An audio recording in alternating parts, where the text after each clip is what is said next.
Hello friends, so I am back with this video to discuss about the strength of an acid and a base. Now we saw that there are so many acids around us, there are so many bases. So how do we know that which acid is stronger and which one is weaker, and similarly for a base? So that is where we talk about the strength of an acid and a base. Strength of an acid or a base depends upon the number of hydrogen ions or hydroxide ions released respectively. And this is where we also talk about the concept of pH. So let's get started. pH means potential of hydrogen. So it means potential of hydrogen. So pH value determines the acidity or alkalinity of a particular substance. So if you look at the scale of pH, it measures values from 0 to 14, wherein we say that anything which has a pH of 7 is neutral, that is, it is neither acidic nor basic. Any values from 0 to 7, acidic. Anything from 7 to 14, they are basic. So that's how we determine what is acidic and what is basic. Now, a very interesting question that might come to your mind is, so from where are we getting these numbers like 0, 14, 13 and 12? Because if I say that, okay, for this substance the pH value is 5, we say that, okay, this is acid. But from where are we getting that number 5? So the value of pH basically bothers only about the concentration of hydrogen or hydroxide ions in a solution. Right? Because the acidity or alkalinity is all based on the concentration of the hydrogen ions. Right? So pH basically is calculated as negative logarithm of the concentration of hydronium ions. So that means if we know the concentration of the ions, then we calculate the negative logarithm of that, and that's how we get these values from 0 to 14. Okay. Now, why is pH important? I mean, why are we even talking about it? Because if we look at our day-to-day life, we see that everywhere pH plays a very critical role. For example, for the survival of plants and animals, we all need a specific value of pH to survive. So our body, so if we talk about the human body, it works within the pH range of 7 to 7.8. Right, so if the pH value gets disturbed, so the functioning of our body also gets disturbed.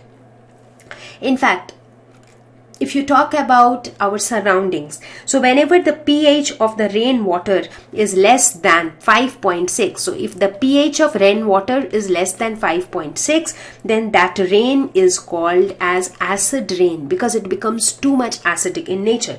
And acid rain is very harmful for aquatic life, not only aquatic life, for so many monuments. For example, the color of the Taj Mahal changed from white to, you would have seen that it has become quite blackish, and that's because of acid rain.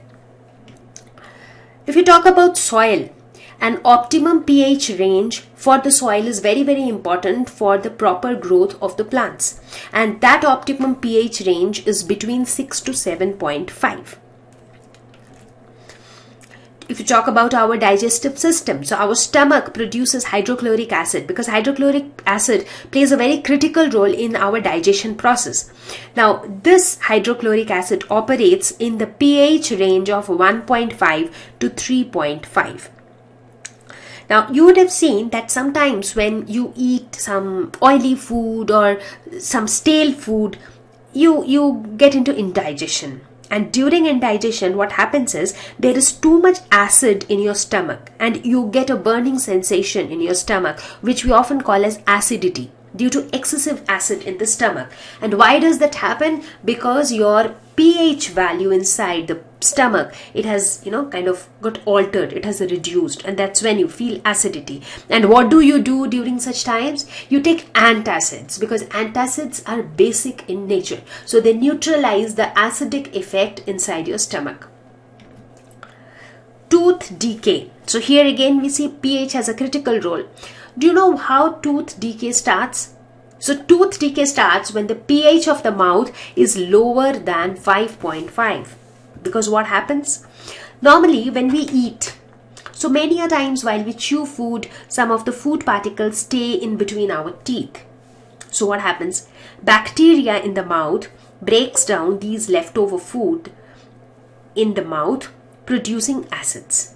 Now when there is too much of acid being produced inside your mouth, what happens? The pH is less. And when the pH is less, what happens?